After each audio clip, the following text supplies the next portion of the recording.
Before you do your next project, check out this video from Interlux.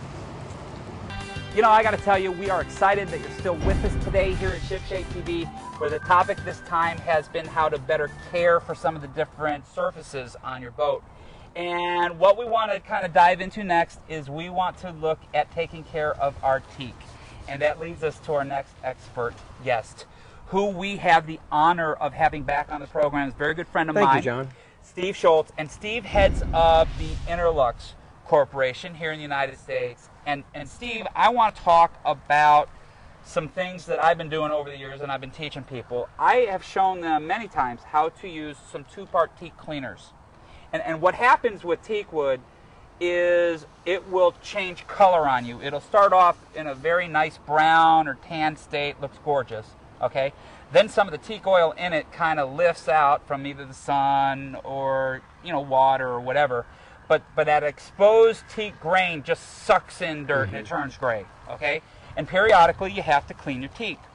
And I've used two-part teak cleaners very effectively, but you're trying to turn me from that over to your product, and this isn't a commercial, okay, for what you're making here, but I want to hear your side of the story.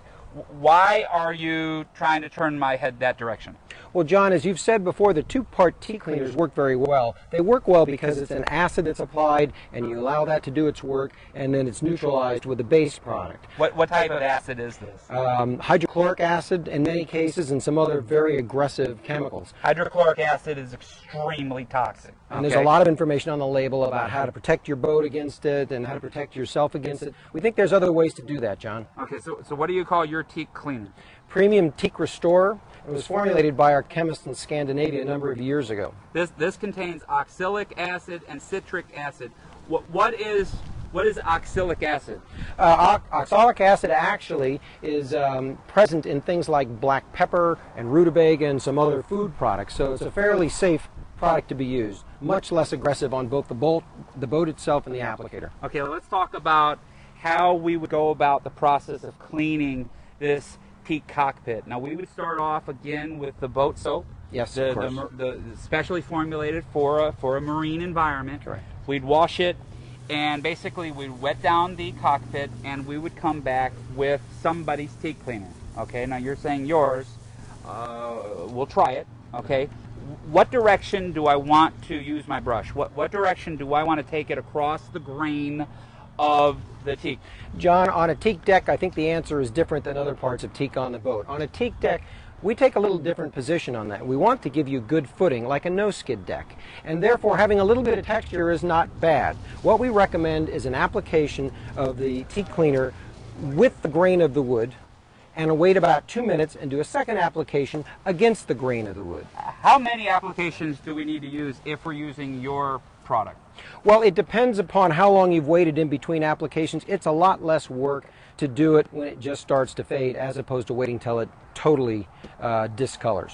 So maybe a couple of applications would be a good idea? On a typical application, you apply it with a brush, you wait 2 minutes, you do a second application, wait 2 minutes, flush it off with fresh water, and that should be sufficient. Don't rinse in between applications, though. No. Now, some people like to have their teak in a natural state. This is called blonde, okay? And we do that with the cockpit of our boat a lot.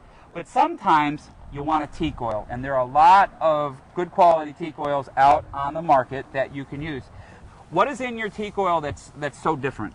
It's a product with various Scandinavian oils. We've also added a fish oil in it. And the fish oil is there to open up the grain a bit on the teak so that it will absorb a bit more oil. In addition, there are dryers in here that make it possible to apply several coats and penetrate the wood and ultimately last longer. That's our goal. In the South, if you live in the South part of the United States, you might want to apply teak oil, if you're going to go that direction, yes, about once every 2 months.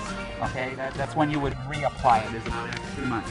Up north, I think you can get away with putting it on about once every 4 months. Correct.